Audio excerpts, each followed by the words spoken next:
Norman Greenbaum's Spirit in the Sky. The recipe to get that guitar tone seems pretty simple.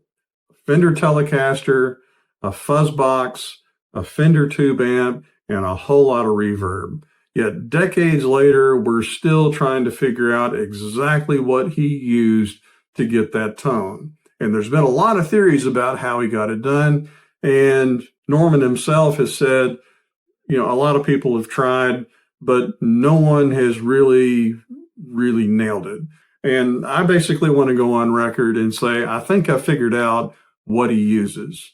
So when I started researching all this, I watched what other people had tried. And again, a lot of people got close. I checked out Circle of Tone, and he went through all of the lore and the history about the stolen guitar and about the things that he tried to get the sound. And it was close, and even he admitted that there was still something that was missing from it. Josh Scott of JHS also did a lot of work using the Jordan Boss Tone, and his sounds pretty much dead on. I trust what Josh has researched and found out about the thing, but I really didn't find out about what Josh had discovered until after about a year of my own research. So, all that aside, here's the highlights from all of the stuff that I researched and what I discovered. Starting off, there's an email exchange between David Deloche and Norman Greenbaum himself. They had a discussion, and David asked Norman, how did you get the tone in that song? Norman Greenbaum emailed him back and said, thanks for writing. I played a Fender Telecaster through a Fender tube amp with a custom-built fuzz box, so the rumor of a blown speaker has always been false. Lots of reverb. Now, in the email from Norman, he does say that he used a Fender Telecaster through a Fender tube amp with a custom fuzz box. And the way he said that, I initially thought it was the amp that had the custom fuzz box in it, not the Telecaster like we see in the video. And another early fuzz box was built by Orville Red Rhodes. He custom built a fuzz box into an amp. But anyway, it sent me off on a tangent, and I actually have some other discoveries about that, which I can explain in another video at another time. So, getting back to Norman Greenbaum. We have pictures in the studio where he's presumably recording about the time of Spirit in the Sky, and we can see him there. He is playing a Telecaster. Any modifications that have been done to the horn of the Telecaster, that's obscured by a cymbal and a tom there, but it's going through a curly cord into what looks like a Fender tube amp, and that amp is obscured by the knee of Eric Jacobsen, the audio engineer for the recording. Now, the amp appears to be either a Fender twin reverb or a Fender super reverb, just looking at the profile of the amp and what we can see. Another piece of the puzzle, there was a recent documentary. Eric Jacobsen says in that documentary that Norman had in LA, he had put a special fuzz tone in the guitar, and they used it to great effect to record the track Spirit in the Sky. The fact that he refers to it as a fuzz tone, I initially thought, okay, that's the Maestro Fuzz-Tone FZ1, but I think he's using the term fuzz tone kind of as a generic term for all of the fuzzes at that time, because fuzz was still relatively new. This is 1969 we're talking about. So I think he's using it as a generic term and not for the fuzz tone itself. By December 1969, there were at least 52 different fuzz pedals that were commercially available to the public. 2 of them seem to be a good fit for the footprint that we see in Norman's Telecaster. And that's the Vox Distortion Boost and the Jordan Boss Tone. If you look at the gut shots of all of the other fuzz pedals out there, it's still possible that somebody could have opened up an enclosure, taken the circuit board out, and put that into the Telecaster.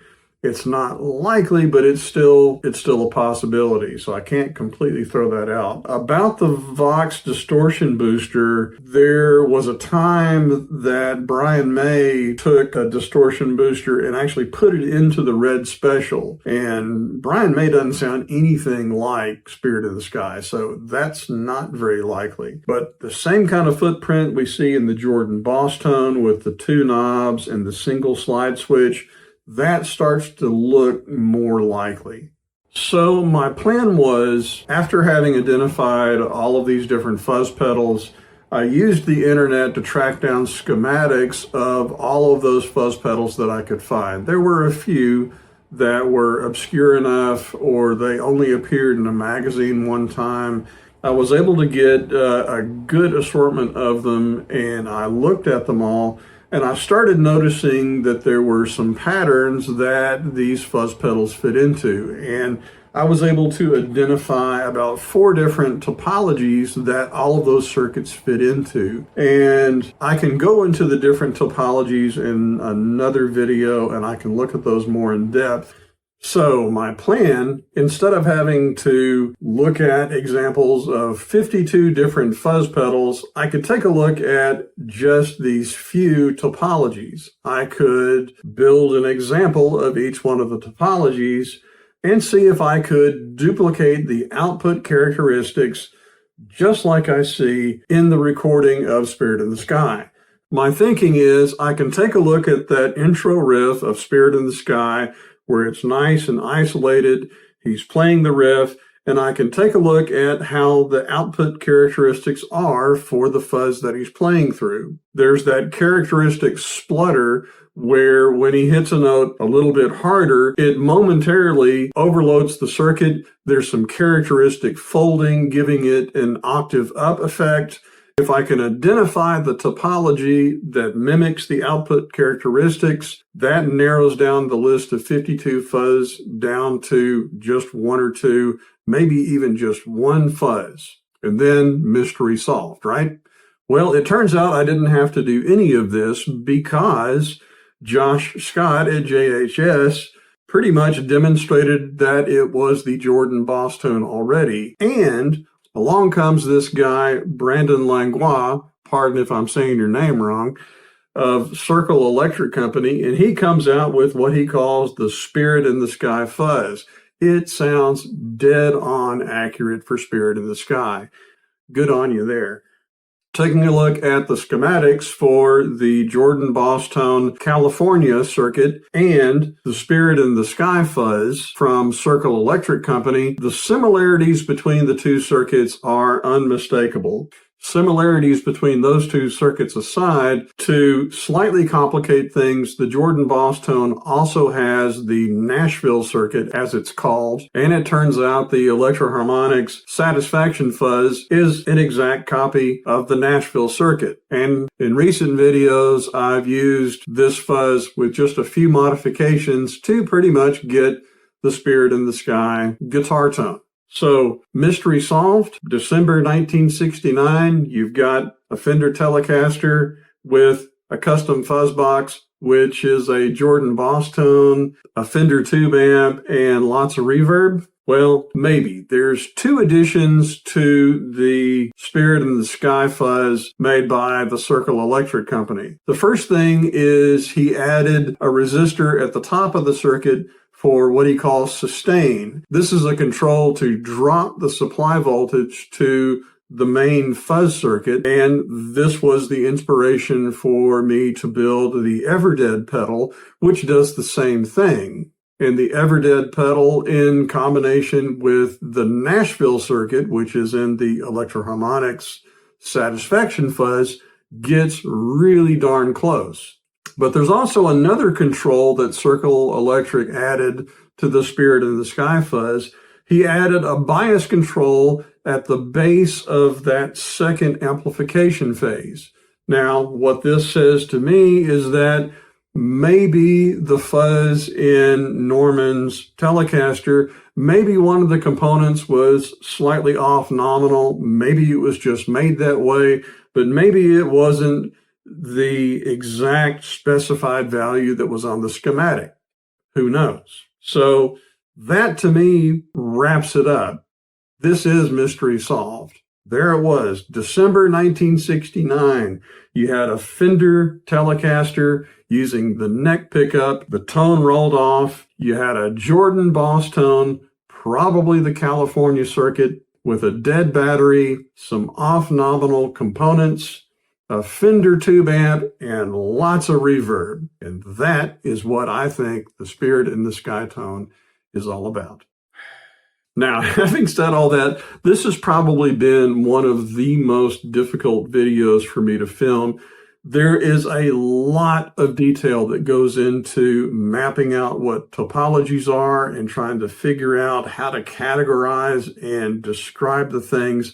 I've got a lot of stuff that I could cover on that. This video is already plenty long enough, and if you're really interested in those details, let me know, and let me know your thoughts in the comments, because at this point I don't know what I know about all this stuff. It's just a lot of information in my head.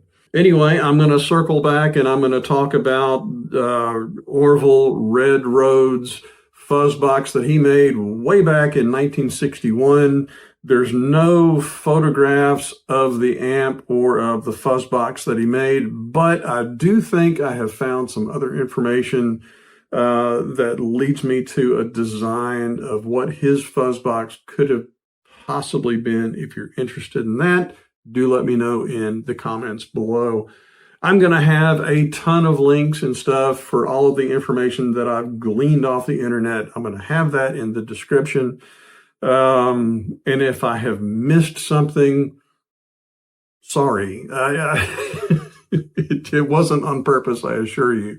But I'm sure that I have missed something somewhere. And as always, let me know in the comments below.